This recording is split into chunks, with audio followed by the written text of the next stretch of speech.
We're about to begin. My goodness.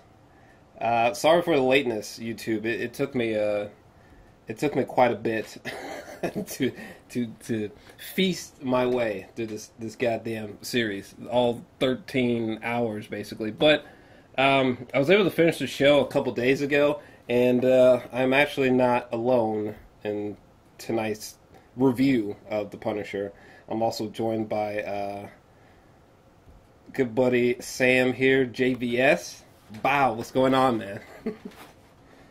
Oh, man. What's up, you guys? I am ready, and I can't wait to talk about this craziness. Yeah. I'm just going to check one other thing. No, I think we should be good to go.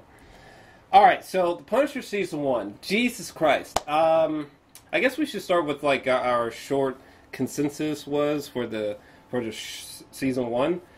For me, I had a blast with Season 1 of The Punisher. I thought it was pretty bloody brilliant, actually. I definitely have some flaws, but I just love this show was a blast. It was just ridiculous. Like, this might have to go down as the most violent show of the year so far, at least streaming wise, because Jesus Christ, if there's a more violent show, point me in the direction. That's good, by the way. Those need to go hand in hand. But yeah, I thought that Season 1 was fantastic, and it's definitely in my top favorite Marvel Netflix shows. How about you? Oh, man. I was so worried that we'd be on the opposite side of the spectrum, Drill, like, for real, for real. Really? But we are a lot alike. I loved Punisher. Be quite honest and blank with you guys, this is my second favorite Marvel show on Netflix. Jessica Jones is still number one for me, but right after that is this one. I never thought that I would say that because Daredevil 1, Season 1 had a special place in me, but this was just so grounded, so, animalistic, and at the same time had a level of heart to it that I didn't think was going to happen. There's definitely some flaws with certain character developments here or there. I didn't think the pacing was a problem at all. Some people said that it was, but I really, really enjoyed Punisher Season 1. I cannot wait to see what they're going to do with this character moving forward. Yeah, I guess, I don't know. Do you want to go positives or negatives first? I'm not sure which one we should do. Because I really don't have too many negatives. It's just, unfortunately, I consider those negatives to be pretty substantial. Unfortunately, I think that we can do positive this time because the negatives I have, I'm not going to be able to contribute as much, other than some certain things that happened towards the third act that didn't float necessarily. I guess that's a good way of putting it. But I think we should go positive. All right. Well, let's go positive for a second. I'm going to start starting with just characters first, and then from there we can just go fucking random as hell. But, so, let's start with, Madani, I think that's her name, Madani, played by Amber Rose. I can only say her last name, which is Madani, alright? I think that's how you say her name. Personally, maybe I can pull her up on Google or some shit, but I personally really didn't care. Well, I'm getting slipping into negatives, but, Madani, I thought she was... I guess I can't comment about her because she's actually part of my negative, so that's probably a bad choice. Same thing with this other character, Lewis. Whoops, my bad. Let's just start with Jon Bernthal as the Punisher. Sorry. Let's start with Jon Bernthal. I thought that he just definitively is the Punisher, Jon Bernthal. I thought he did a perfect job performance-wise. Perfect. You couldn't have made a better choice. Okay, the only real nitpick I can give about Jon Bernthal's portrayal as Frank Castle is that my boy Jon Bernthal has huge fucking ears. Have you ever noticed that? Like, I'm going to try to show you this, but my man has fucking massive, like, Sennheiser over-the-ear headphone-sized ears. Like, it's wild. It blows my mind how big his ears are. But other than that, he's fucking perfect. I was really about to Google his ears. But Then we don't have enough time. But no, I thought he was fantastic. The way that he can sort of bounce between being this sort of animalistic, monstrous, grunting, roaring, violent person, you know, he's also able to portray that, but also be this surprisingly soft and tender, broken father, you know. So I guess being able to portray like this warrior and this broken father and someone who's just numb all the time, and you can tell there's like a glint of light that he wants to feel something, he wants to move on, he wants to have a better life, but he's just so soaked literally in vengeance and revenge. The fact that Jon Bernthal was able to portray all that through his performances, outstanding. Some highlights from his performance just offhand. The moment where he bonded with Micro's son, David. I think his name was David. David Lieberman. The way that he was able to bond with David's son when David was acting up and David had the knife, remember? And fucking Jon Bernthal tells the wife, Sarah, to like go for a walk for a little bit. It was just Punisher and this little boy in the house, and fucking when Punisher grabbed the kid and fucking had the knife to his throat, and he's like, "Is this what you want? Is this what you want to turn into?" I was like, "Oh shit! Oh shit!" There's moments like that make me nerd out. But what are your thoughts about Jon Bernthal as Frank Castle? Yeah, it's interesting. Shout out to that little kid, by the way, in that scene, because the thing that caught me off guard is he didn't pee his pants.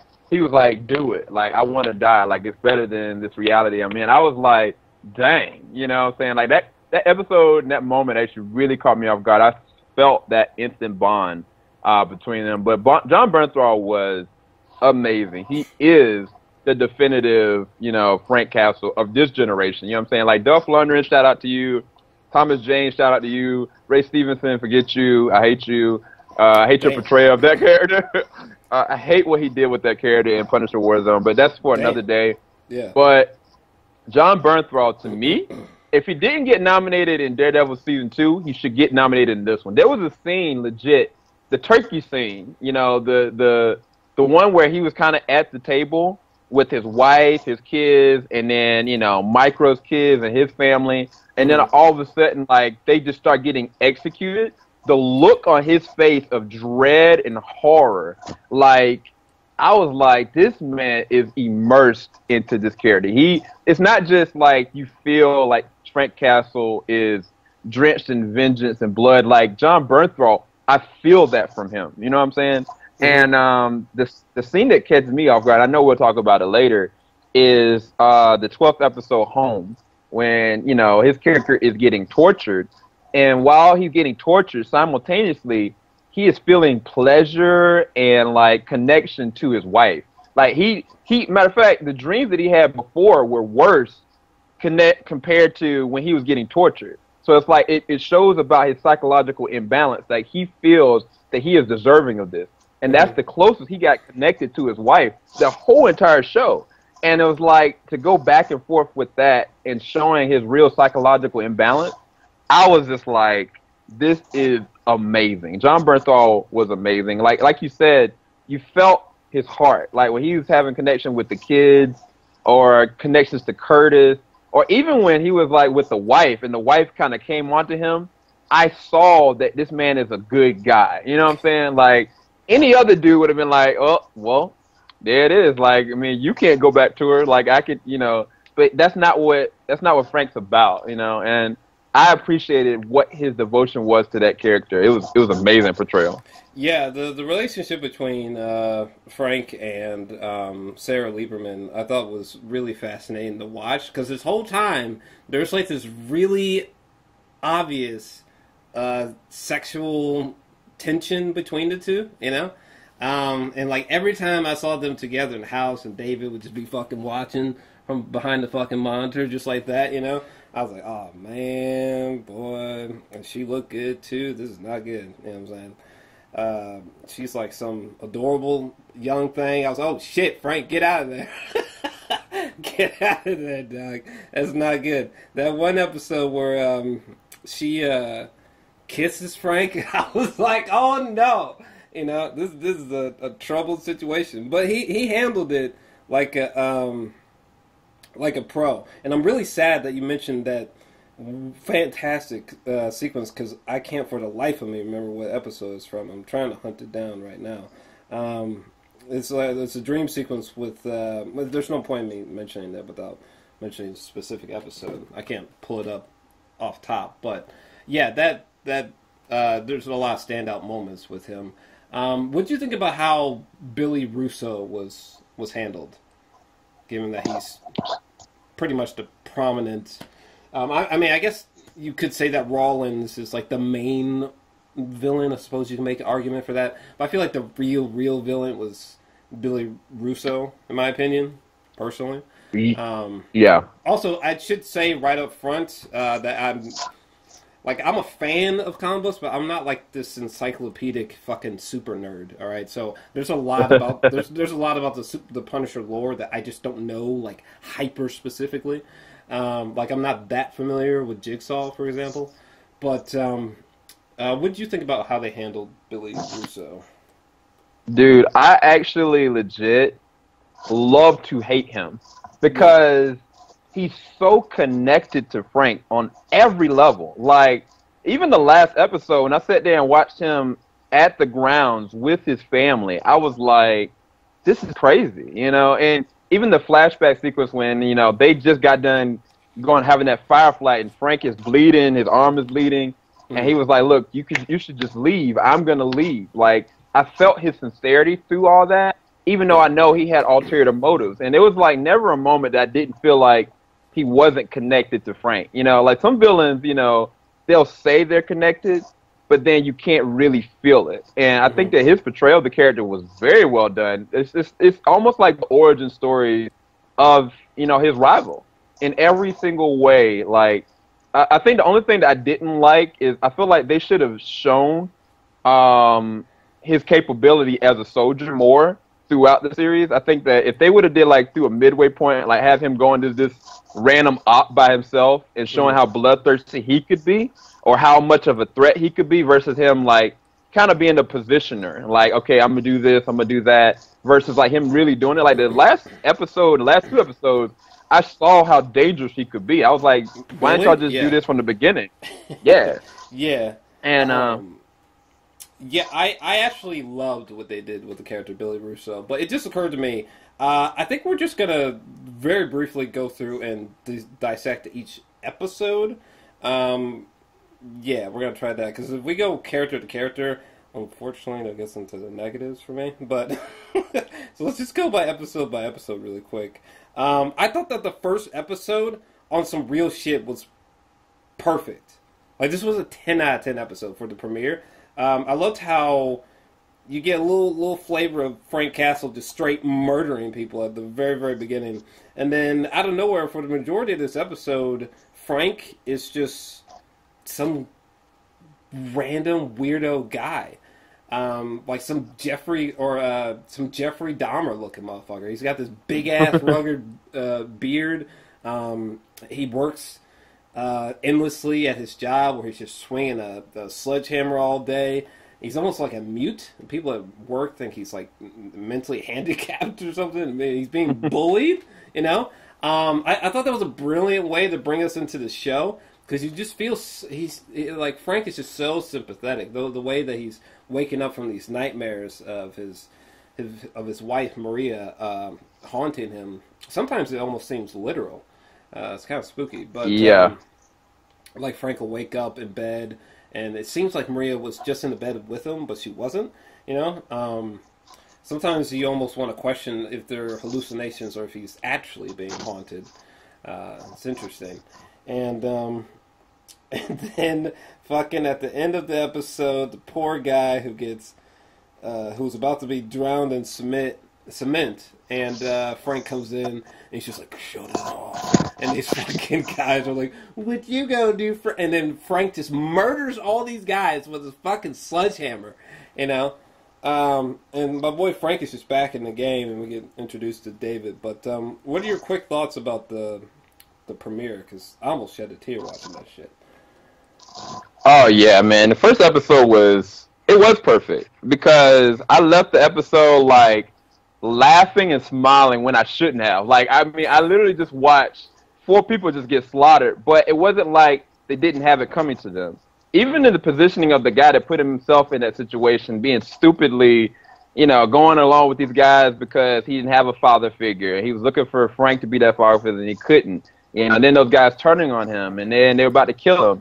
And it was like, it was building up to it. But I think the thing that was so beautiful and simplistic about it is that the thing that woke Frank up, it was the memories of everything. So that was the reason why every single time he was hitting the sledgehammer, he was thinking about what happened. He was thinking about the pain that he was feeling. And then he just, at a certain point, he was like, oh, this is my excuse. Let me unleash the beast. And it was just dope, man. Like, and even the beginning, though, it did a really good job of bridging the gap between Daredevil Season 2 Frank to Punisher Season 1 Frank, because he had to finish his mission. And he was just ruthless. But it was like, these guys, in the end, they had it coming to them. I just didn't know, after the first episode, I just didn't know where it was going to go. I was like, what happens next? And then we're introduced to a guy following him in Micro. And I was like, that's perfect. That's perfect. Yeah, I'm just going to call him David, because I'd be forgetting to call him Micro. But, we get the sneak peek of David at the end of the episode. Before we go any further, so we know that Frank is, he's responsible for the death of this person. Their name escapes me, so this is why I'm showing it to you like this. And I'm hoping, brain, that my focus works, because I'm unable to check. But anyway, we realize that Frank off that guy, and that's still haunting him to this day. Do you think that this show is too violent? I was reading, I think a review by, Empire Magazine, or something like that. But I was just curious on your thoughts, before we go any further, if you think that the show is too violent. I would say that if there was a line, it gets close to crossing it. We'll get more into that as we dissect like the final 3 episodes. But to say that this show is violent, Jesus Christ, it's not that heavy on gore necessarily, but my God, it is. I mean, there were some scenes in the back half of this show where I was just like, what the fuck? It's really, really, really going. And I'm someone who's really pretty unfazed by cinematic violence, But, man, they were just laying it on thick this season, I was just curious if you think they went too far. Yeah, I guess I don't know if I'm the best person to answer that, because, to be quite honest with you guys, one of my favorite movies is this Indonesian franchise called The Raid. And The Raid has some of the best action violence ever, you know what I'm saying? And I appreciate, the notion of going there because it's very quite literal and immersive. And this was no different for me. I think that they used great tact to not show any footage, when they had the opportunity of doing that at New York Comic Con. I think that was a very smart move, just because this is very violent. This has no boundaries at all as to what could possibly happen. And I think about the very end, even with Jigsaw's creation, and just sitting there watching somebody's face get slowly scarred off of some glass. Just taking that as an example, that's crazy. You know what I'm saying? You don't see that every day, kind of thing. But it was very violent. It was very immersive. But I don't think it was too much, because you have to dedicate the character to what they are. Even Dolph Lundgren's, 1989 movie was very violent, And so it's if they did it any other way, it wouldn't be The Punisher to me. It would be a shaved-off version of what the capability is. Mm-hmm. But yeah, no, I don't have a problem with it. I don't think they went too far. I think if it was on basic cable, maybe, but nah. Yeah, I don't think they went too. I don't think they went too far, but I mean, god damn, they were just laying it on thick. Jesus Christ, they were not fucking around. But I mean, that if the Punisher was a real guy, if he was a real guy, he really would be that violent. You know what I mean? So it's difficult to. It's kind of like the season 7 premiere of The Walking Dead. Some people are it's too much, but it's that's what happened in the comic. This world-renowned comic that people love. That's literally what happened. It was that bad. for real. Yeah, and to be honest with you, they could have pushed it even further because they only showed like one firefight that they were in. Like they didn't show like if anybody knows the comics Punisher War Journal. Like those moments that sculpted Frank into being how he is. Some of that stuff is just grotesquely violent, and they didn't do that. They let some time marinate with the character development and pacing. Some people said it wasn't enough violence. Like one of our friends, it's really close. He was like, "Man, the pacing's off." Like I was ready for him just to shut up everything, and I was just like, "Nah, I appreciated the heck out of this." Right. Taking time to let us breathe in the middle of stuff. But nah, I didn't have any problem with it, man. They could have took it further. By the way, someone in the comment section let me know. Isn't this the dude from Stand By Me? I think that's him, the main kid. I'm pretty sure it's him. It fucking looks like him. Someone let me know down below. But wait, what? Stand By Me. You never seen Stand By Me? It's like yeah, it's been a long time ago. Yeah. Yeah. The main kid who passes out from that leech getting on him, who faints. He was the only one who did. I think that's the same guy. Because he has the same face. What? Yeah. Someone's gonna have to let me know in the comment section if I'm blind or not. But I'm pretty good with faces. I'm pretty sure that's that guy. But anyways, unfortunately, I'm sorry, but you got to leave your sensitivity at the fucking door now because we have to get into flaws if we're going episode by episode. First off, what's her name? Madani. I really didn't care for her character like whatsoever. I'm just gonna be blunt with you. I get why she's in the story. She's sort of like a cog in a machine to keep the machine running. The machine being the plot structure, but beyond that, there's just nothing interesting about her to me. I couldn't really get behind her motives a lot. Maybe it would have benefited if they showed some flashbacks with her, maybe. Exactly. Exactly. I just thought she was very one note. And some could argue, well, Punisher's one note. All he thinks about is vengeance and violence.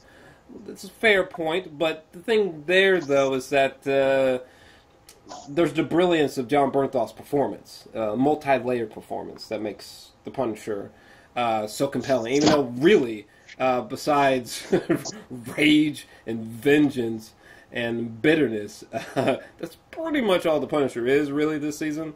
Though I think Jon Bernthal's performance adds so many more nuances that just don't exist with Madani. So I really didn't particularly care for her character. And we spend so much time with her, unfortunately. So I just didn't really care for her. Outside of that, I thought the episode... Episode 2 was pretty good. I'm just skimming to the episode literally right now as we speak. And by the way, if you're not speaking, can you mute yourself if that's possible? But I think the main thing that stands out to me about this episode is the guy that looks like he's the kid from Stand By Me. He gets tied up and fucking beat on by Jon Bernthal, and then he gets the upper hand on Jon Bernthal, only to get his ass kicked like moments later. And then what happens at the end of this episode? Oh, well, at the end, David and Punisher meet up. Is this the same episode where Punisher... Oh, it is, yeah. He meets Sarah Lieberman for the first time, which, how clever was that shit, right? Punisher just pretends to get hit by Sarah's car, right? And David's watching from a monitor, like, no, goddammit, Frank! I just thought that shit was brilliant. But, yeah, what did you think about episode 2, and what did you think about Madani? So, Madani character, I think you're right. I think if we would have seen her in war, in Afghanistan, seeing her working with her partner and the relationship that she had with him, seeing him die, and then seeing her, like, emote from that, would have done her better service because she comes off as an unlikable character automatically. Now, I'll say this on record. She is nowhere near as bad as the Meachums. And I'm talking about Ward and Joy from the Iron Fist franchise.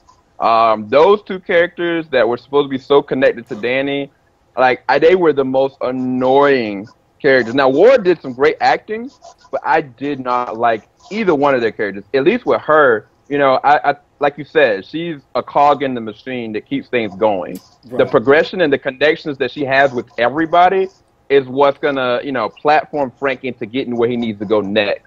So I think that the positioning of her and usage of her was good, and I think the actress, she probably is a really good actress, but it was like her motivations were slighted, and she was so easily swayed by Billy. Now, to Billy's credit, Billy might be a G low-key because, man, the way they connected so quickly was just insane. And, like, Billy was playing hardball quick.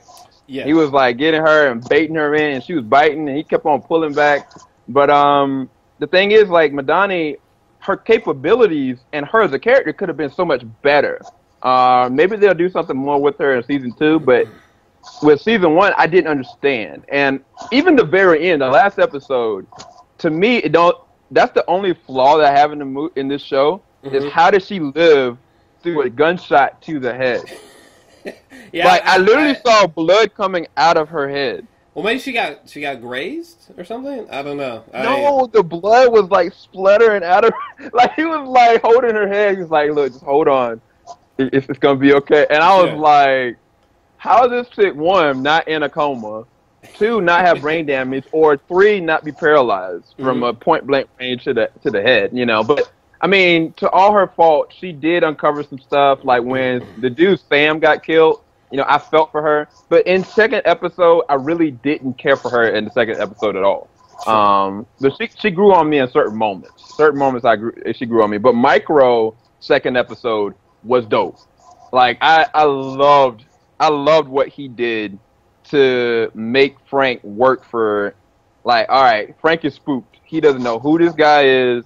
He knows what his capability is. What is going to happen? What is really David's, you know, motive? And the fact that he got one over on Frank, like with the, you know, you saw the twinkling light, and then Frank ran and got to the rooftop, and then like to find out he's on the same diner rooftop that he was on, I thought that was perfect. Oh yeah, like that set the perfect tone for David for me. And I think in episode 3, which I'm skimming through now, the way that Punisher and David become magnetized together is really interesting. Like, fucking David is just fucking stripped naked, tied to a fucking chair, and the Punisher is holding dominion over him. What a fucking horrific fate that's gotta be. Who the fuck wants to wake up tied to a chair naked with fucking Frank Castle trying to force information out of you? That's gotta be terrifying. I thought it was really eerie. Shout out to Bernthal's performance, but I thought it was really eerie when he was telling David that torture is really about time. Everyone breaks. It's just about, you know, the time. Like, how long can you really be beat on? How long can I really strip veins from you, or whatever the fuck Frank was about to do as the days flicked by. And I really appreciated how they slipped in David's backstory. You know, David bizarrely became a very fascinating person as the episodes went on. Wish I could say the same about Madani, and I wish they had the treatment and care that they gave to David. I didn't feel like it was the same as Madani. I thought that was very frustrating, but because you had a full understanding of David, you know what I mean? I didn't feel like that was always the case for other characters. So I like what they did there, and I really liked how they highlighted this moment here where you know, Frank kills this guy right here, and showing flashbacks to when Frank was working under Rawlings, and him and Billy were buddies, and kind of showcasing Russo and Jon Bernthal's friendship. I thought that was really intriguing. Did episode 3 end with... Okay, I think episode 3 is the same one where David finally starts being clever, and the pen that he uses to type in the code is actually like a fucking syringe, and he fucking nabs Jon Bernthal. When I first saw that, I was like, "No, John!" And I was like, "Oh shit!" But it turns out David was good, so it's all right. But yeah, any quick thoughts about episode 3? Yeah, that whole torturing or the connection of the minds between, you know, Jon Bernthal's Punisher and the Micro character, I thought it was really well done. I think it was needed to fully establish their relationship moving forward, because if they hadn't had this episode, it would have been kind of so confusing to see why would Punisher work with this guy, you know, and why would this guy, who I don't understand his motives necessarily, choose to trust Punisher, you know, as psychologically imbalanced as he is, you know. It just, I thought it was the perfect filtering for them moving forward. And to Madani's point, she's not a comic book character. That's why I thought she was actually going to die. She was not in the comics at all. They literally wrote her just for this story. So I knew that Micro, of course, is a main connector to Frank Castle. So I knew that they had to establish his character, but they could have easily done the same thing for her. But it's like, I guess, to what end? Like, where is her character really going to platform to go at this point? Sure. But did she have her intimate moment with Billy in this episode, or was it the next episode? No, not in this episode. I don't think so. If you're talking about like where they met up and they like had sex, I don't think it was this early on. I don't it was this episode they went to the bar, though, right? I'd have to skim through again. I don't think so. I don't think Madani and Billy Russo have met at this point. Oh, this is the episode where Frank has that flashback of the Firefly, I think, right? Well, there's flashbacks between him and Russo for sure.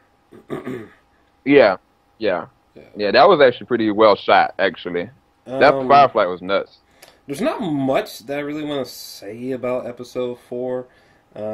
Except for, it just occurred to me at the end of episode 4, there's this card chase between Jon Bernthal and Madani, so Madani, she's fucking in like I think she's in a red car, and Madani and Punisher basically play a game of chicken basically, and she fucking gets rocked, man. It's really bizarre to think that not only was she shot in the head, but she was also fucking totally derailed. Like, her car was totaled. I think because of David. like her luck is kind of insane. But besides that, there's not much I really want to say about episode 4. The only thing I want to comment on is actually another big flaw for me, which was the character Daniel, or I think the character's name was Lewis Walcott, played by Daniel Weber. Yeah, that's another character that I just did not care for. I get what they were trying to do with the character. They're trying to, with his character, you know, shed light, like say on like PTSD and like how the horrors of war can kind of really seep into your skin and sort of warp your mind and make it kind of loony for some people when they get back home. I get that. I got you. But I don't know. He's not the amount of time that we spend with that character, I don't think was really that necessary. Lewis was one of those characters, like, just from jump. Like, from the very beginning, he was a character that I was like, yeah, he's gonna dissolve into some psycho shit. This is not someone who's gonna be coming home to bake Jon Bernthal some gingerbread cookies, okay? Like, his character arc was so obvious from get-go that the amount of time that we spent with him just wasn't warranted to me. I don't know if you feel any differently as I look through episode 5 here. Yeah, as far as episode 4, I think it wasn't necessarily, how do I put it? Lewis was a cog just like Madani was, to me, for Curtis's character and for Punisher. Curtis, in the sense of Curtis is dealing with also PTSD, even though he's running the clinic. Even though he's lost his leg, he's acting as though he's okay. Frank Castle is definitely dealing with a large amount of PTSD, and so you're seeing like this strong, long out character development in this character Lewis, but I knew it was definitely going to go nowhere necessarily, but I think it was needed to show like Curtis devotion to not only helping Frank, but anybody that's also in his shoes, because he has to convince himself of it. And so I feel like, you know, the reason why they developed Lewis is to have something for Curtis to fight for or fight with, even though later on Curtis got beat with his own leg by this same dude, which was disrespectful. But to be fair, I do like that they utilized someone that really was dealing with PTSD, because that's a real thing, you know what I'm saying? Like, if they would have just kind of like glazed that over and just said Frank was, I mean, it wouldn't have been the same connection if they showed Frank's inability to connect with being home versus somebody that, you know, had no connection to Frank whatsoever. So I see why they did it. But then that's... It just, you know... Yeah, he was just a tool. He was a tool to progress those two characters. Yeah. But so episode 5, Gunner, I thought that was a pretty dope episode. Unfortunately, it highlights some more flaws for me for the season as a whole. For example, what's her name? Karen? Is that her name? I hope that's her name. I think her name is Karen something. What is her name? Yes, Karen. Karen Page. There we go. Karen Page. Yeah. I'm sorry for all you Karen fans, but this is another character that, like, from the get-go, I just never really appreciated. I would say that my issues with Madani are very similar to my issues with Karen. I feel like Karen she's just there. Besides, like, connecting important plot points, I feel like her character is just so forgettable. Like, there's nothing about her character's personality that is intriguing or suggests, like, oh, know more about me. Really, look into me more. Be fascinated by me. Like, there's nothing like that with her character. Every time her character's there, I'm just like, she kind of, you know what she reminds me of? The way that they handle Lois Lane in the DCEU movies up until this point is very similar to how they handle Karen. Like, she's just there. Like, she's just not interesting. There's nothing dynamic about her character. There's nothing that stands out about her character. Hell, her character doesn't even have, like, iconic quotes or like quotes that stand out. You know, like the show Dexter, like, has so many fantastic monologues and moments of dialogue that are great to remember and to recite and meme and share on Facebook, blah, blah. She doesn't even have, like, great quotes, okay? There's just literally nothing interesting about Karen. And this episode highlights a huge flaw that I have with the show. But before we go there, shout out to that fight sequence in the woods with a character named Gunner, I think. That was kind of cool. But, yeah, what are your thoughts on Karen, and particularly her involvement in this season? It's really weird because when I went to Comic-Con, you know, I assumed that she was going to be, you know, like with Frank throughout. And I was kind of weary of that because I was like, how's she going to have all these feelings for Matt, you know, and be devoted to Matt and then just go and flip-flop to Jon Bernthal's Punisher? Now, it definitely is some, you know, some tension there. He definitely cares about Karen. And I feel like that is his niche, so to speak. I guess that's the best way of putting it. Like, that is something that he feels like he has to save and protect, like he would be trying to save and protect, like his wife. But besides that, her character has never been really fully utilized, and she won't be, in my personal opinion, until season 3 of Daredevil. If any of you guys know what the story arc is for Daredevil in that one, and what her character goes through, and the metamorphosis behind her character, that is when they're going to use her. I feel like they're waiting to just be able to use her for that specific season. It's just taking a long time. And the weird thing is, they didn't use her the back half of the season. Like, she wasn't even there.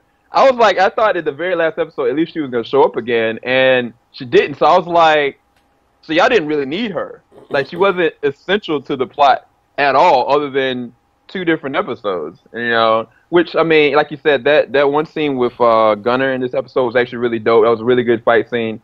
And even, like I said, in episode 3, I thought that flashback scene, them having that Firefly and Frank just having a berserker moment, I thought it was great. Like, the fight scenes and the violence and the way that they actually able to shoot it is always very different each episode. And I appreciated that.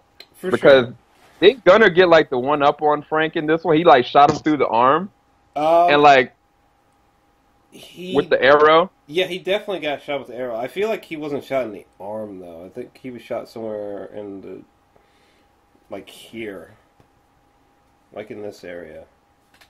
This is left hand. It looks like he was shot like here. But yeah, unfortunately, the fight sequences in the woods towards the end of this episode. By the way, this was the episode where Russo and Madani have sex. This was the one.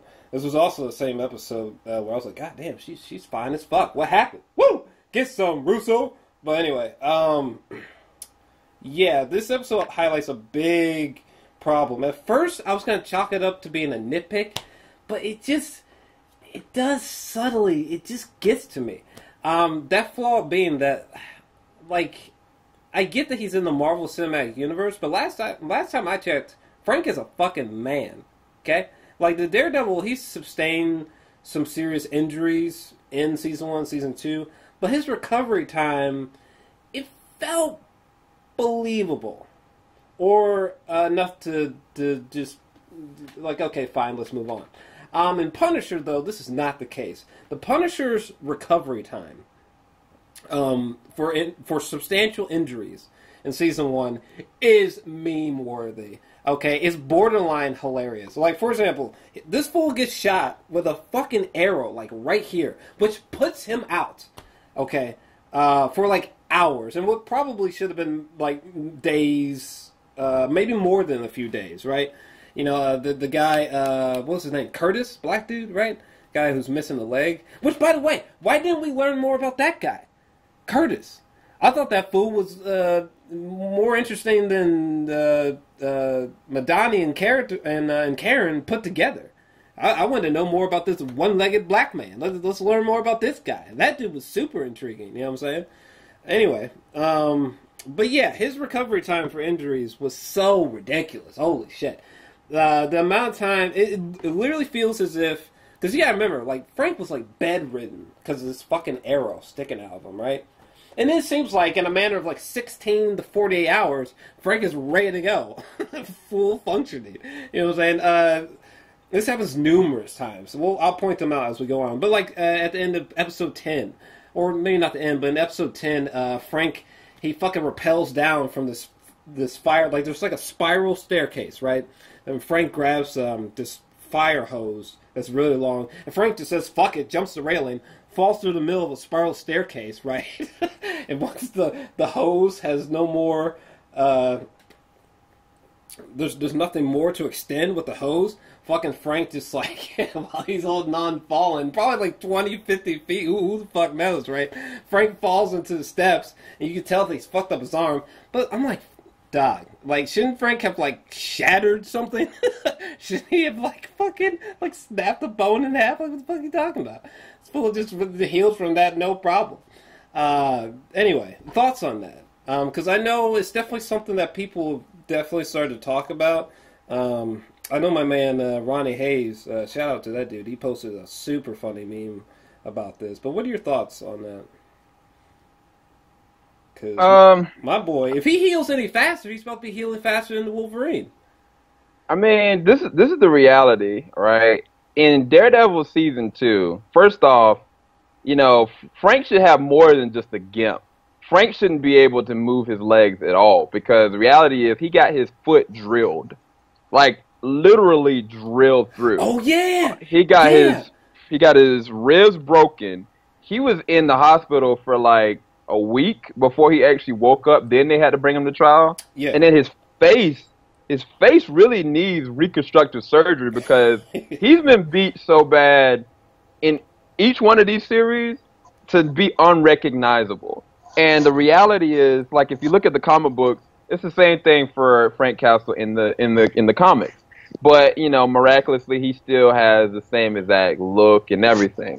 And I think that's the reason why they did that. Like, Punisher takes, like, the wounds that Batman gets. Batman gets wounds and gets hurt all the time. And they're treating Frank like they would Batman. Like, Bruce Wayne can't facially be messed up. Like, he can't maintain these injuries for this over amount of time. But absolutely, like, when he got shot with the arrow, like, that should have taken some time. I don't know the amount of time that it actually really did take, because I feel like Curtis left, and, like, Micro even said to Frank, like, I already went and took care of it. It wasn't that Micro went back that same night and picked up that body and then brought it back. Like, that had to have been, like, a couple days, where he went back and took him. So I think that Frank was probably laid up for at least a few days. They just didn't imply that very well.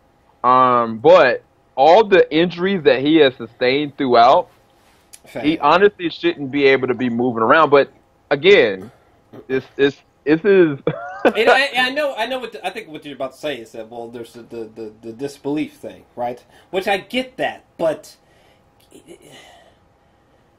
just no. Fuck, I don't know any other way to put it. It'd be one thing, if in episode 5 this sort of issue happened, and then maybe it happened, like, if it happened once or twice, if it happened once, maybe I'd be like, yeah, man. If it happened twice, but this happens numerous times. I'm really glad that you mentioned season 2 of Daredevil, because what the fuck? Yeah, his foot got so fucked up. It's like, this man should have never again in life been able to walk again. You know what I'm saying? Running around, jumping around. Think about when he was chasing after Micro, David, in, like, episode 2. You know what I'm saying? Like, none of that should have been fucking plausible. Wait a second. I just totally lost myself. Where does season 1... Okay, never mind. Season 1 does take place after the events of season 2 of Daredevil. Okay, never mind. Anyway. So yeah, you're definitely valid there. That shit was weird. By the way, I'm so happy that we're going episode by episode, because I would have never found this. Look at this shit. Like, Jon Bernthal's performance is just goddamn outstanding. Particularly in this sequence right here. Holy shit. Like, the man is just a really underrated actor, in my opinion. He's just immensely impressive. But, yeah, episode 6, that opening dream sequence was insane.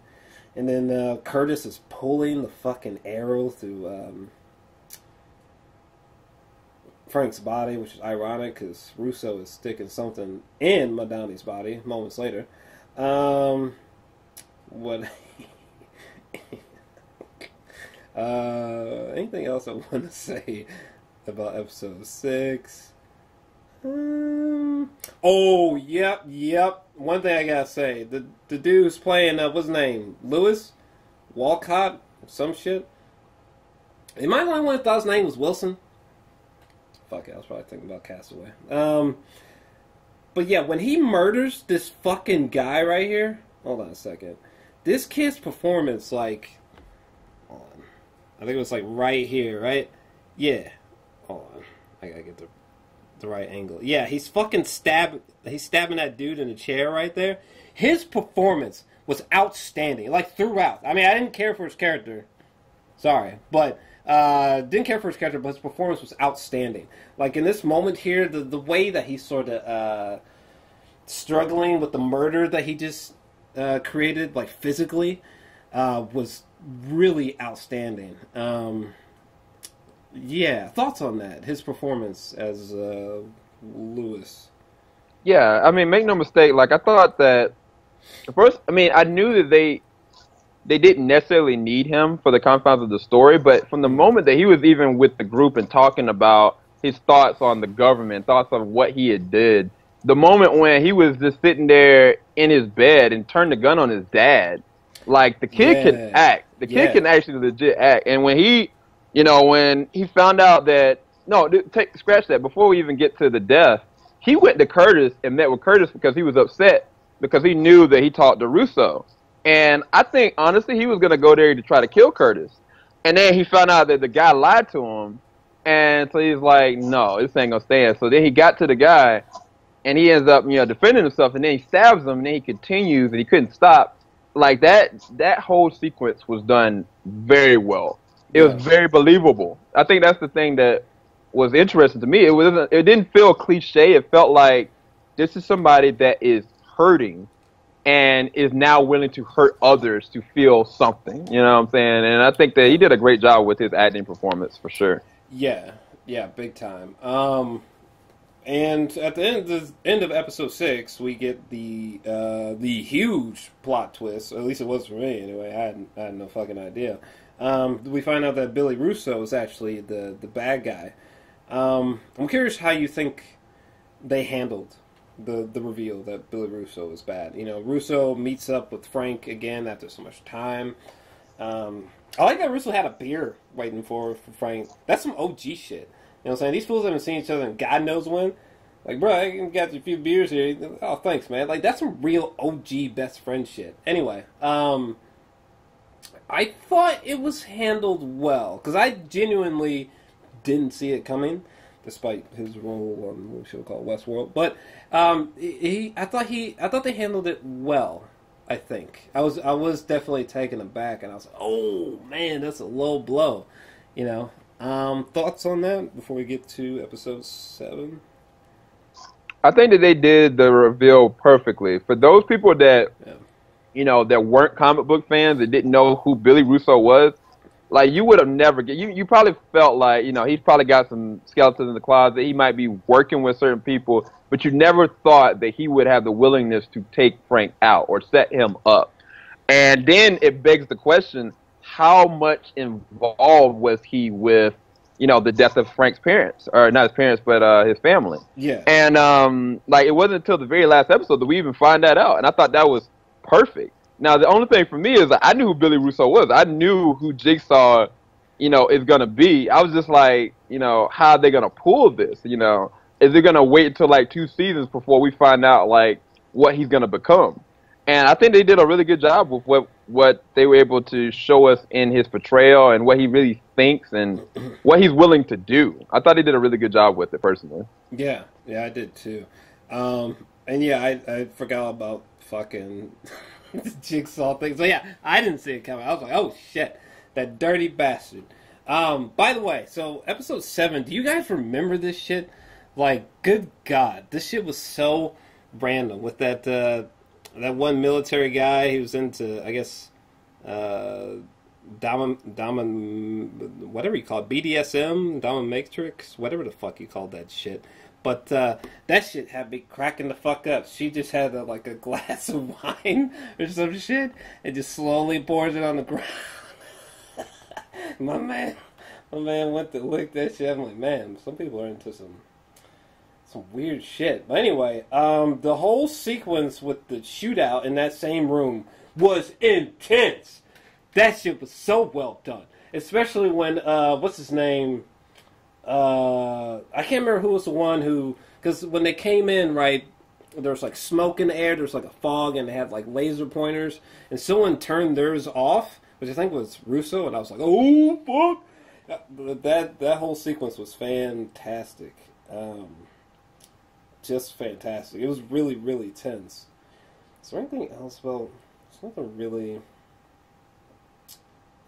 anything in episode 7 that screams at me to talk about it. Not particularly. But, dude with the ball gag just got gutted at the end. I was like, Jesus. Russo, they just handled his character so well. Shout out to the actor who plays Russo. I thought he did a phenomenal job. Which is interesting given what he did in Westworld. There's just like these really subtle nuances that he added to Billy that I thought were really interesting. But unless you have something else to add, I'm going to skip to episode 8. Man, yeah. I thought the BDSM thing, like, that just shows like how far the show's willing to go. Some stuff kind of unnecessarily, but it was weird. I was sitting there watching the episode with my wife. I was like, yo, he's about to sit there and lick that joint off the floor. And I was saying stuff like, I was like, oh, this is nasty. But like you said, like the moment the shootout started happening, I was like, oh man, this is where they're first gonna square off. Is Frank gonna see his friend there? You know, is this going to be the reveal that his friend is betraying him? You know what I'm saying? Mm-hmm. It was definitely a lot of suspense. Yeah. Which is weird. Normally, you know, action violence doesn't beg suspense, but because of their relationship and because of how Frank even works, it was a lot of tension and suspense in the episode, which I really appreciated. But yeah, it was good. Yeah, it was dope. By the way, look at this. This is like a perfect image of Billy right here from episode 8. Was it Cold Steel? Cold Steel, right? This. Oh, I don't know if I'll be able to get it. I think I kind of got it. But yeah, this image right here of Billy is fantastic.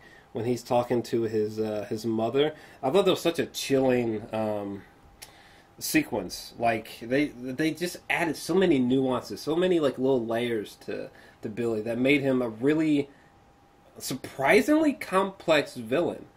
I was really caught off guard by that. I think as far as like the Marvel Netflix series goes, I think you got to put Billy in like top 3. I think best villain so far. I think you got to. I thought he did a phenomenal job performance-wise, and they just handled his backstory so well, which again is not what they did with, like, say, Madani, for example. Really, really appreciate it. Just made his character really eerie, you know, just an eerie guy, Billy. And let me continue skipping through episode 8. Is there anything else? Oh, this is when the kiss between Punisher and Sarah happens. And I was like, oh shit! And then we get a really fascinating butting of heads between Punisher and David. You know, because David's like pissed drunk. And there's that really bizarre but really hilarious moment where David gets naked in front of Punisher. And he just starts getting all pissed off, and Jon Bernthal literally has to fucking right hook this motherfucker to put his ass to sleep. This is also the same episode where the Punisher talks to David's son about the knife, which that's Punisher. How's that not Punisher? Like, Punisher would totally do some shit. He would totally talk to that kid the same way. I just thought it was brilliant. And the ending, how dark was the ending of this episode with Billy killing Sam? Just so brutally. It actually almost made me flinch. I won't lie. Because it was just so unexpected. The little fucking knife, the knife springs up from Russo's sleeve or whatever, and just gust that fucking guy. I was like, oh, fuck. Just got him, you know. But yeah, definitely a solid episode. Any thoughts about episode 8 before we jump to 9? Yeah, I mean, I thought that the ending, not just the fact that Billy killed Sam, but he had the audacity to meet back up with Madani and clean her off with the blood that he caused from her friend. Oh, yeah. I was sitting there like, she's in the bathtub just traumatized, and he's the person that did it. I was like, this dude is a cold-blooded OG. Because, I mean, the beginning of the episode was a great setup for his character. Like you said, the platform and the layers of his character with his mom and how sadistic but real visceral that he is. And at the same time, like, the nicest thing he could do, of course, is helping Madani, but it's like he still doesn't care the fact, oh, well, he got to die. You know what I'm saying? Like, I was like, this is gonna come to something. You know, I was waiting in anticipation more than anything. Coming out of this episode, I was like, all right, yeah, it's merited his death or destruction. But I love him as a villain. I love to hate him. Yeah, just because of that. For sure. I love how this has become like a super in-depth review. that wasn't technically the plan. I thought we were going to do something brisk, but fuck it. Let's see here. So episode 9, we have this really fascinating sequence with Lewis versus the Punisher. Lewis, he's got Curtis fucked up and tied up, I think, in his home. And there's a bomb strapped to Curtis. And that whole sequence was really intense. I thought that Curtis was going to get blown to hell, to be honest with you. Because Lewis is so fucking unstable. It's just like, there's really no getting through to this tormented kid. Poor guy. That's the only real thing that stands out that I want to talk about with episode 9. I don't know if you feel differently. If there's anything else you wanted to add? But that bomb sequence was pretty. Yeah, I do. Man, how Lewis gonna beat this man with Curtis's own leg, dog? He beat him with his own leg. That's the most I mean, at least, I would have, like, preferred him to get shot in the other leg or stabbed. Nah, he took this man's leg and beat his face with it. I was like, yo, Lewis, you ain't right for that, dog. No. You ain't right for that.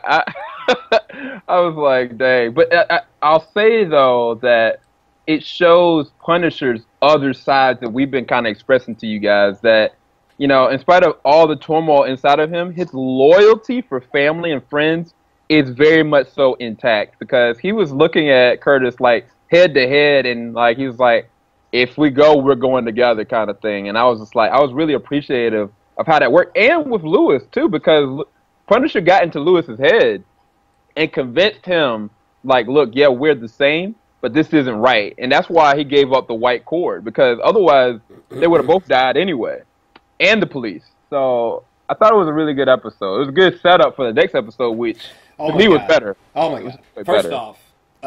First off, pause. Not only was episode 10, episode 10 was my favorite episode of the entire season, but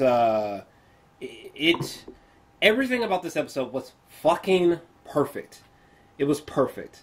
Maybe only second to the premiere episode, because, like, first off, from a structure point of view, there's just brilliance everywhere with episode 10. The way that they handled time was really, really fascinating, and I really liked the way in which what's this dude's name?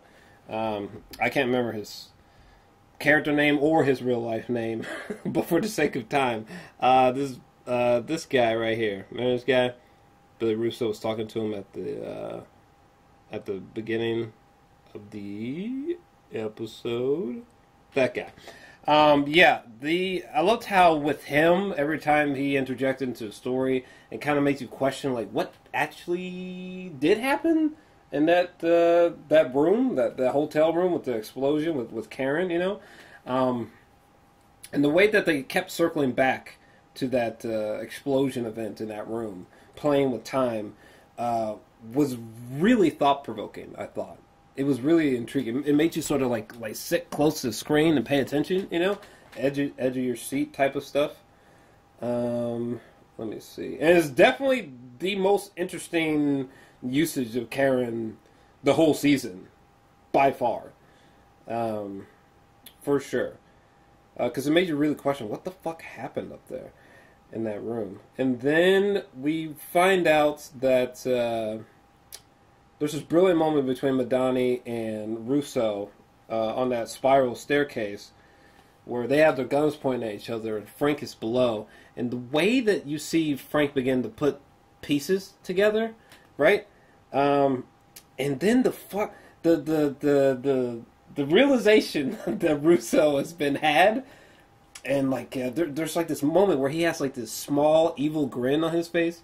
I was like, whoa, what a perfect way to reveal to the Punisher that Russo is his enemy. I don't even know that you could have done it any better. Like, it was fucking fantastic. It was so well done, because I was really bothered by that. Like, how... I really hope they don't fuck up the way that Frank finds out about Billy's true intentions. Because it's something that you could totally misfire with. And they just nailed it. I'm talking nailed it. It was perfect. This is also the same sequence where fucking... the fucking Punisher straight up just fucking jumps down that spiral staircase holding on to that fire hose. When I first saw that, I don't give a damn if it is just disbelief. In that moment, I was like, nigga! What? Frank? What you talking about, boy? That was ridiculous. I think this is the same episode where we see the death of Lewis, which, when Lewis, that whole moment was so goddamn intense.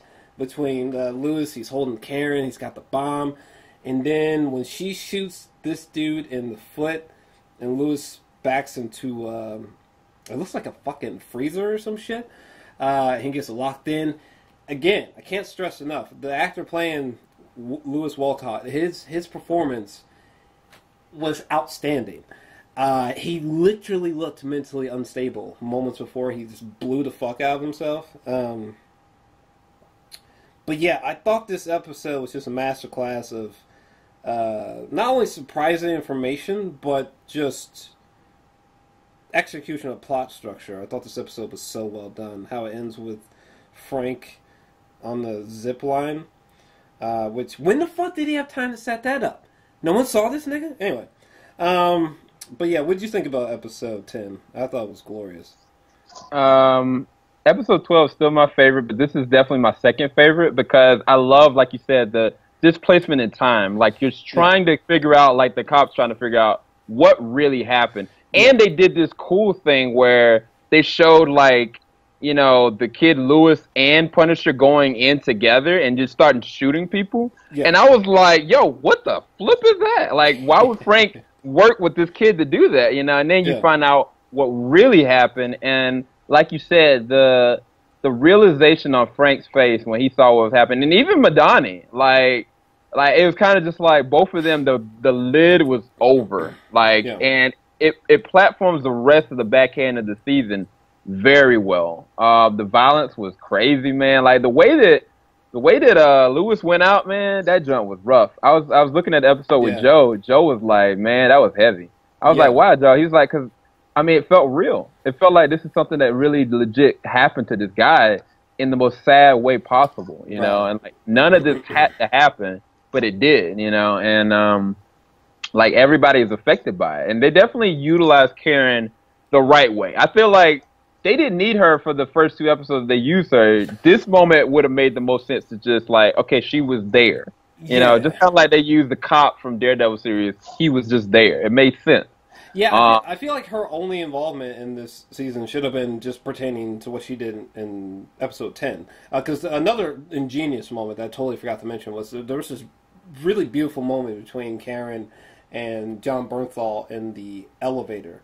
Like, Jon Bernthal, he's pretending that he's got her hostage, and he's like, back away, I'll kill her, back up. And the two of them, they get into an elevator. And the moment between Karen and Punisher, before they separate, really, really hit me. There's this moment where you could tell, like, even though Frank has these monstrous tendencies, and he's sort of, like, blinded by rage, he's not like this full-functioning, fully evil, monstrous person. Like, he really is just like a flawed human. He's just a really broken man. He's really not this you know, like a Jeffrey Dahmer or something like that. He's just a really broken person, you know. Maybe unbeknownst to him, really looking for a connection with someone or love or something. So that moment between him and Karen in the elevator was really tough, even though it was very brief. And it's borderline wordless, but it really hits you. You know what I mean? I thought it was pretty powerful. But episode 10 really threw me for a loop. I thought from episode 10, the show just started to escalate. It was kind of wild. Episode 11. What the hell even happened in episode 11? Let me see. Yeah, the injuries sustained, right? Like when in episode 11, when Frank is looking in the mirror, like these injuries, like, dog, come on. This shit took some time to heal. What you mean? I thought the moment in episode 11 between Madani and Russo when she's got the camera on him was really intense. You know, seeing Russo sort of struggling and getting pissed off with the spotlight shined on him, right? The spotlight of knowing, you know, like she's aware of who he is, his intentions, you know. That was very intriguing, watching Russo operate, knowing that people are catching on to his real intentions. There was a really fucked up moment where Sarah Lieberman and her kids get taken. That shit was rough to watch because I didn't know what was about to happen. I didn't know what was about to happen. That was so not good. And then the daughter gets picked up. Woo, boy! Okay, this is what I was talking about with the too violent thing. The end of episode 11 with Frank. He's waiting on these sons of bitches to come back, right? He's got the emblem painted on his chest, right? Good God. Some of the violence towards the ending of this episode. Good God. I mean, this man was just desecrating these men. Frank threw a severed head. Do you remember that shit? He threw a severed head down the goddamn hallway. Could you imagine? Damn. I would have left. I would have left, dog. Whoa. That sequence was nuts. Is there anything else I want to say? Not really. Any thoughts on episode 11?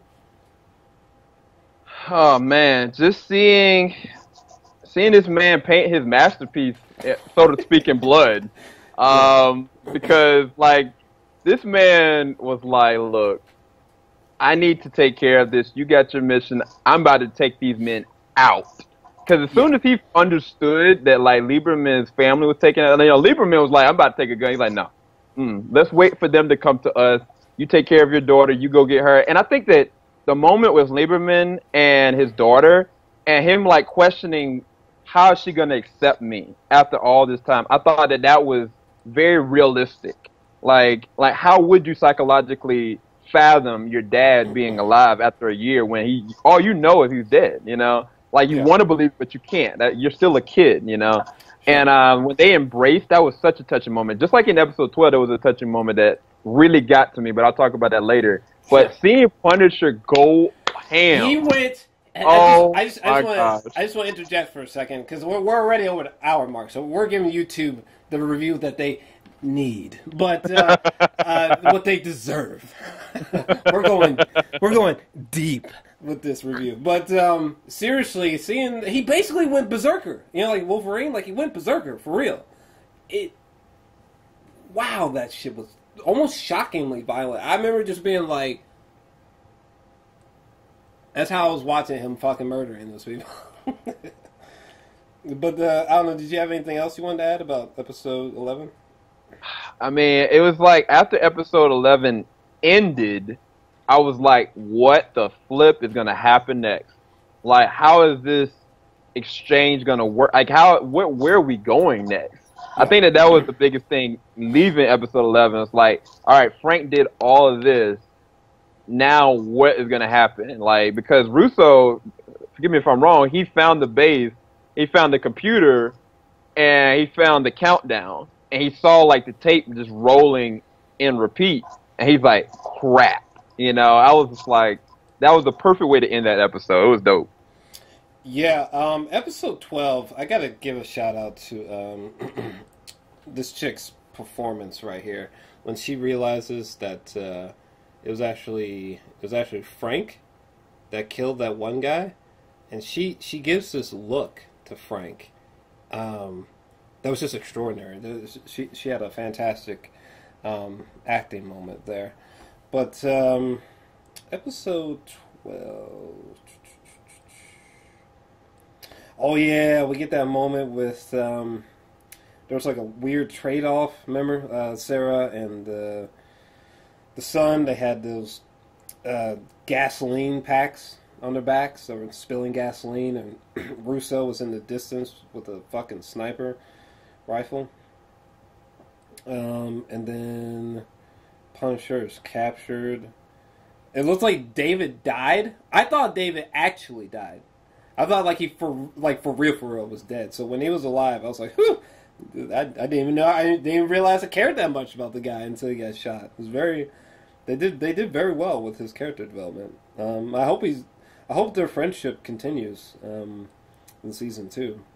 But yeah, when you realize that Frank wakes up, strapped to a chair, and Russo's just standing over him, that was a really harsh reality to accept for Frank, because I was just like, God damn it, they're really about to fuck Frank up. And there's a brilliant moment where Russo and Frank are talking, and I don't know if I can get a close-up of Frank's face, but there's a moment where Frank starts to break down when he's asking Peter, were you responsible for my family? Like, were you there that day? There's a moment where Frank starts crying. That shit was really painful to watch. That was really difficult for me. What else? Oh yeah, and then Rollins, his bitch ass comes in with those special gloves and starts beating the hell out of Frank. Again, this goes back to my flaws. Like the injuries that Frank sustained from this day alone. Like Frank should have been not able to do shit for like maybe like a month or 3 months or something. Like his Frank's ribs should have been like goddamn mashed potatoes or some shit. Once he got done killing Rollins, like it. Anyway, I did really appreciate these moments as well with Maria. They were really, really surreal. With the two of them on the bed, and there's just blackness in the back. And this is kind of like the afterlife, it seems like. And Maria is like asking Frank to cross over to death, to join her. That stuff was pretty spooky, I gotta say. I know Sam was talking about this before. But yo, when I was talking about the show possibly being too violent, when Frank kills Rollins, like, bruh, when he's just sitting on top of this man, just beating him to pulp, and stabbing him, and then he pushes his fucking eyes in, like, Jesus Christ. It it was so in your face, it was almost invasive, but yeah, thoughts on that in episode 12? Oh man, episode 12 was my favorite episode because this is where I was waiting for everything to end. You know what I'm saying? Like if they hadn't given me episode 13, I'd have been still fine because the immersion of everything that Frank was going through to the connection back to his past, Rollins right in his face, you know, and Frank not being able to do anything about it. Like you said, like when David got shot, I thought he was dead for real. I started getting like weepy-eyed because like, you know, he barely touched, you know, his family. And then when he came back to life to see them again, and they were sitting there trying to figure out like, why are you alive? And like the daughter's trying to calm the mom down. I got so emotional during that scene. I thought that scene resonated with me so much because he had given up everything to protect his family, and now he has to be there. Like, he can't hide behind a monitor anymore. He has to be there. That was immersive. I love that. But then hearing Billy and Frank's conversation, like, Jon Bernthal did a great job acting that. Like, I mean, taking blows is one thing, but taking emotional blows, like, that is something only certain actors can do very well, and he did a great job. The other thing was the in-between moments of him feeling pleasure with his wife and, like, you know, them getting sexually active, them talking, them, like, getting to the progression, like, all right, this is it. You can go and come home to me, to the other side of, like, him just getting tortured. Like, because there was one moment where I was like, oh, Frank, stab the guy. Yes, like, this is it. And then, no, he just continues to get tortured. And it was like the thing about the end that got me was the fact that Billy got so pissed off with Rollins that he was like, you know what, I'm going to snap this man free right when you think that you're going to just get your knocks off on torturing this man. Yeah, that's a very brilliant thing to bring up, actually, that the reason why Rollins died is because Billy helped the Punisher a little bit by snipping a little bit into the, you know, the handcuffs or whatever the fuck was holding Punisher's wrist bound to each other. Yeah. I think they're like Ziploc ties or some shit. But yeah, I thought that was brilliant because it just added another layer of complexity to Russo. You know, he just wasn't just this I'm evil. You know, there's a little bit of some layers to him that I appreciated.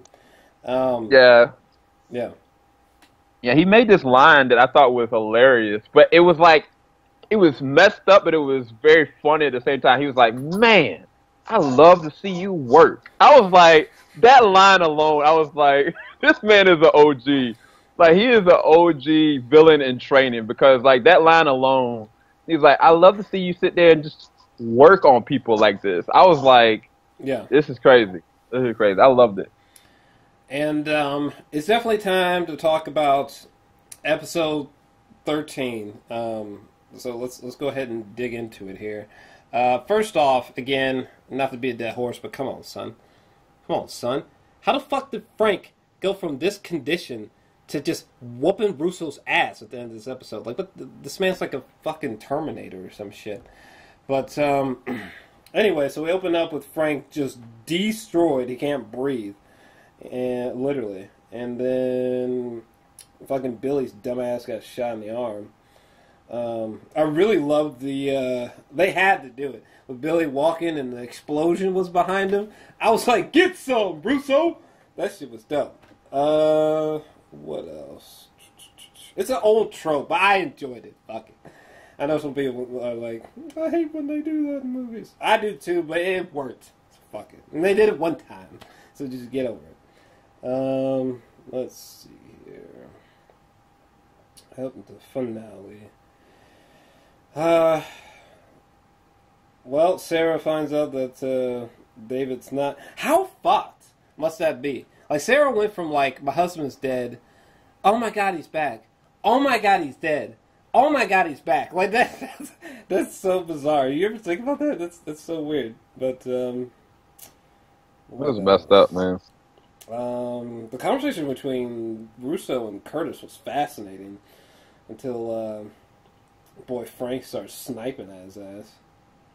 And again, there's a layer of complexity to Billy that's really interesting. Like, the fact that Billy, he gave Curtis his word, but he meant it. You know, he didn't kill Curtis on his way out. Man. It was just like, damn, that's really, it's different. Let me see. And then I think that the whole battle between Frank and Russo at this merry-go-round, which was very full circle, quite fucking literally, but God, bro, this is back into, like, did the show get too violent? Because, I mean, the fight between Billy and Frank was almost too satisfying. I was like, dog, you know y'all can reel it back just a little bit. What the fuck? There was one moment where Frank, I don't even know how it happened, but Frank fired a gun and, like, the bullet, like, ricocheted off something in the merry-go-round, and it, like, injected itself into Billy's cheek. So, like, essentially Billy got shot through the cheek real quick. That was so left field. I was like, what the fuck? And then, like, Punisher gets stabbed through, I think, like, his right arm or his left arm. But either way, he gets stabbed, like, right here. Like, a whole knife went through, like, Frank's arm. Like, without exaggeration. So, some of these injuries that Frank is surviving from, it's insane. But, alright. The only thing that I didn't like about the Frank verse, because I forgot about the whole Jigsaw aspect, and I don't know that I totally got behind Frank letting Billy live. I don't know if I totally get behind that. Like, really, Doug? Like, you went this whole way, and now, Frank, you're just gonna be like, you know what? I'll let you live. Like, I don't know. I don't know if I totally bought that. You just stabbed this man with a fucking glass shard this big moments ago, Frank. You can't finish the job? Really, Doug? Alright.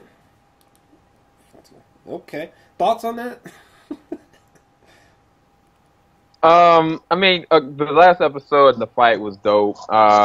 You know, to bring up, like you said, you know what I'm saying, David's wife having to go through all this and back and forth. Their family just is going to need a lot of therapy later on. But to keep it focused on the Russo and Frank fight, it was very well choreographed. It was very vicious. Yeah, it was very vicious. But to say this, it wouldn't be outside of the realm of plausibility for Frank to let him live and allow him to suffer. Because the reality is, Billy let him live. You know, I mean, multiple different moments. He gave Curtis, you know, an honorable, you know, sparing. He got Frank technically out, even though he was going to want to kill him himself. Sure. He didn't, even though Frank said he lost his honor, he only lost his honor in the sense that he's taking money from somebody else. He didn't lose honor in the connection that they had. No matter what Billy really did, and no matter, even though he did know, like, some part of that would allow, in my personal opinion, be like, all right, you know what? I'm not going to take you off this earth, but I'm going to let you suffer. The problem with that is going to be, is when this man comes out of this catatonic state that he's in, he's going to be the worst thing that Frank has ever created. Because mentally, Billy is going to be a mess. Like, just watching him with his mom Sure. and watching how attention-oriented he is and engulfed he is, and now he can't be that ever again. No matter how much plastic surgery he gets, he's not going to be able to be the same. Yeah. And that's all because of Frank. He's created a literal enemy. And to me, that was the part that I was like, Frank might want to end him because when he comes back, like it's going to be bad. You know, like he's not going to stay in jail. I mean, I get it. You know, I'm not that encyclopedic-ness about Punisher. I get that. I realize that the Jigsaw he seems like a pretty seismic character that we must have. Fine, but I don't know. I really didn't buy that Punisher at that moment would have thought. At least his portrayal through live action with Jon Bernthal. I don't know. I just didn't buy it. It's like, really? Like, now you're going to choose it? Oh, I'm going to let you live and suffer. Like, really? Like, now, motherfucker? Like, after goddamn Billy did this to your parents? After what you just did to Rollins? After you've literally beaten Russo to a pulp. My man's got a bullet hole in his cheek, for Christ's sakes.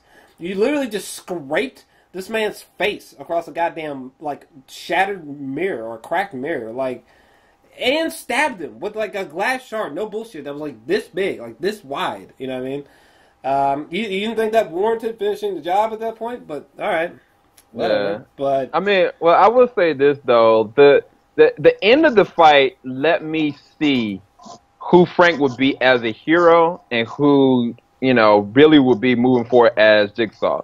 Because Frank didn't flee the scene. He literally stayed there with Madani with literally her bleeding out of her head.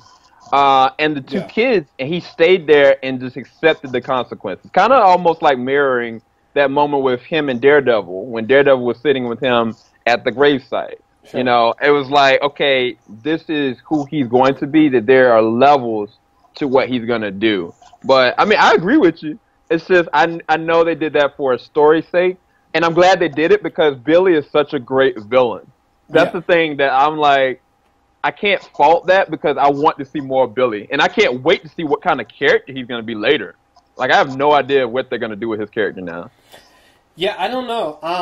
But, I mean, I think we got to put, I don't know if you feel the same, but I think we got to put Billy Russo as, top 3 best Marvel Netflix villains to do it. I thought he did a brilliant job. I really liked the. Oh shit! I think I just lost it.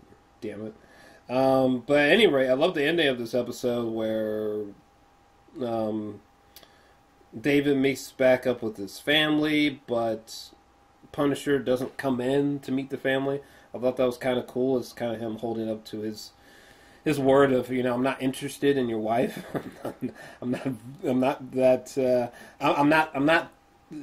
stepdaddy. You know what I'm saying? That ain't me. So I like that Punisher stayed true to that. And the ending of this episode with Frank admitting that he's afraid. He seems unsure of his future and where he should go. He seems kind of lost, but he wants to step in the right direction, being a better person, human being, not just like this wild dog looking for vengeance all the time. So I thought it was a really strong finale, I think, I don't know where to put it just yet. I was very conflicted by this for the past few days. I don't know yet where to put it, like, how do I compare it to Daredevil? Or how do I compare... I'm not there yet. I really got to sit with it for a little while longer. But I can say is, I think I'm going to give Punisher Season 1 a 9. I'm going to give it a 9 out of 10. I thought it was borderline masterpiece worthy. I really, really love Season 1 of The Punisher. But I have to admit, though... I just don't know that I could say that I love Punisher Season 1 than, let's say, both seasons of Daredevil. Because, man, the Season 2 of Daredevil was just some next-level shit. Granted, I didn't give it a 10 out of 10, but for God's sakes, Frank's involvement in Season 2 of Daredevil is just pure nergasms. Like, I don't know that I'm ready to say that season 1 of Punisher is higher than that. Like, are you serious? Those moments were insane. It was like a comic book come to life. Seeing Daredevil and Punisher interacting, like, I almost wet myself. It was almost too much. But another final flaw is that I thought about this once we were about 5 episodes deep. I don't think that season 1 of Punisher needed 13 episodes. I'm going to have to sadly disagree. I feel like season 1 of Punisher really needed at most like 8 episodes or 7. Like somewhere between those two. I think the story just would have been tighter and more engaging. I think. And I think there would have been a higher replay value with season 1 of Punisher. But yeah, that's kind of my thoughts on it. I'm feeling a 9 out of 10 for it. What about you? Final thoughts? For me, I think that if you remove the characters Madani as a whole, they could have definitely removed about 3 different episodes and a lot of structural dialogue that wasn't necessarily needed to the scope of the story. But they use her, I guess, engulfing in it. But for me, this is a real honesty. This show is what I needed to continue to watch these Marvel Netflix shows because it was so grounded and wasn't comic booky. It wasn't at all. It's like Daredevil season 2. I can't compare that to Punisher because Punisher feels like just a show about a character that is immersed into maybe the world, but is not of it at all. Like Daredevil season 2, the moments with him and Punisher were magical. The moments with him, it was epic. But this show, to me, as a whole, if I take this as a show and not a comic book show, structurally, this is very strong. I give this a 9.5 out of 10 easily. This is my second favorite Netflix show for that specific reason. Like right after that would be Daredevil season 1 or season 2, Jessica Jones number 1. And I've taken time to really think about it. I've even gone through a couple episodes again, and it's just like, wow, wait, pause. You Jessica Jones is your favorite? Jessica Jones is my number 1. What? Jessica Jones is my favorite Netflix show. That's the same for me. I mean, I think it's fair to say that Jessica Jones got, like, universal praise, but there's definitely this little nest of fucking haters that just can't stand Jessica Jones, call it boring and whatnot. They should have removed 3 episodes. I love Jessica Jones, okay? Let's show Jessica Jones some quick love here for a second. I loved it. It's the only Marvel Netflix show that I've given a 10 out of 10 to so far, which is very surprising, because Jessica Jones was just extraordinary. Not only does it have the best villain so far, Marvel Netflix-wise, with Kilgrave, but the symbiotic relationship between Kilgrave and Jessica Jones just blew my mind apart, Honestly, outside of that, I don't even know that I've ever really seen a hero and a villain so interconnected with each other. Honestly, they share such a unique connection as superhero and supervillain. It's very fascinating. But anyway, Jessica Jones would definitely be my favorite. I loved it, and I really I can't see myself liking Punisher season 1 more than the second season of Daredevil either, because there's just some magic in season 2 of Daredevil. Holy shit! What's your rating for Punisher season 1? I give it a 9.5 out of 10. 9.5.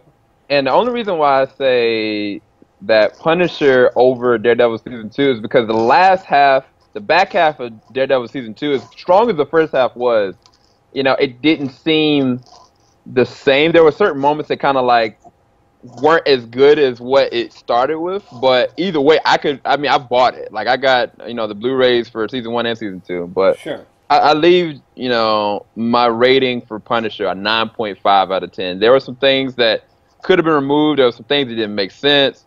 The amount of damage that Frank has sustained is insane. But all in all, man, as a show, this was great. And this, to me, was groundbreaking for the Netflix franchise. It was what it needed. Because if they would have continued on with, like, a Luke Cage season 2 or even something else, I don't know if I would have given it that much attention. But now I'm excited to see where they're gonna go moving forward.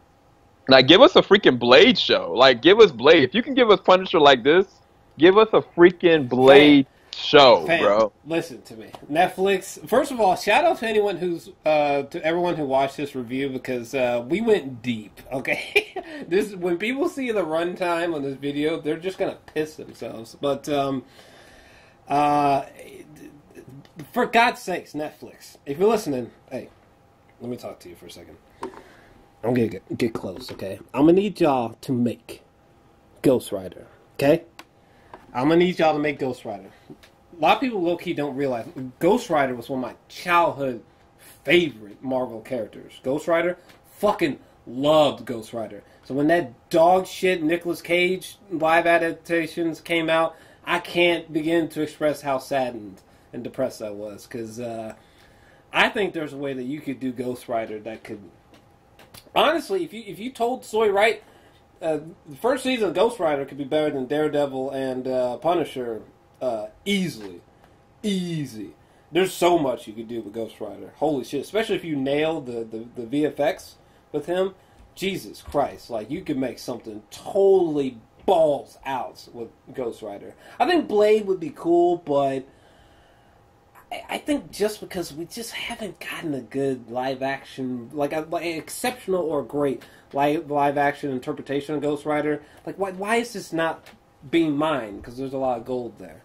So I'm gonna say this just because I'm not a Agents of S.H.I.E.L.D. snob, but when Ghost Rider, not the Johnny Blaze version, but the second incarnation of Ghost Rider showed up on Agents of S.H.I.E.L.D., and I watched only a few episodes, I was like, this craps on anything that Nicolas Cage did. Like, the performance was great, the deaths were great, the special effects were great, and honestly, Jor-El, like, legit, they could take that same exact character and make it a Netflix show. Just from the deaths and the destruction that he actually did, and the way that they did it psychologically. So, that same one, they could literally bring to a Netflix series, and I hope they do, because the way that they treated it on that series was great.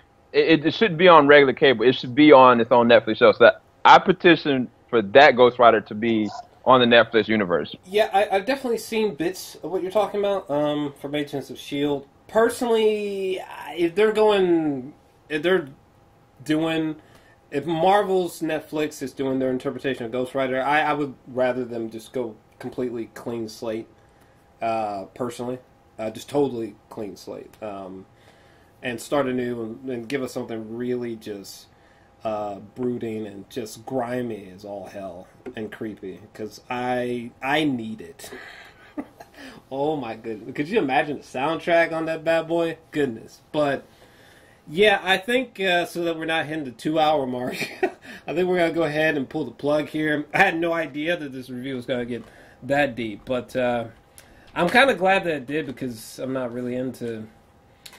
Anyway, but yeah, so 9.5, 9 out of 10. We both love it. Hopefully they can replicate the same success with season 2. I guess we'll see what happens. But yeah, we're about to sign off. So if you enjoyed this review, definitely make sure to smash that like button and subscribe as well. Definitely make sure to check out my man Sam's content as well. He's just borderline daily throwing up some pretty fantastic videos. But yeah, we're out, people. Later, guys. Peace.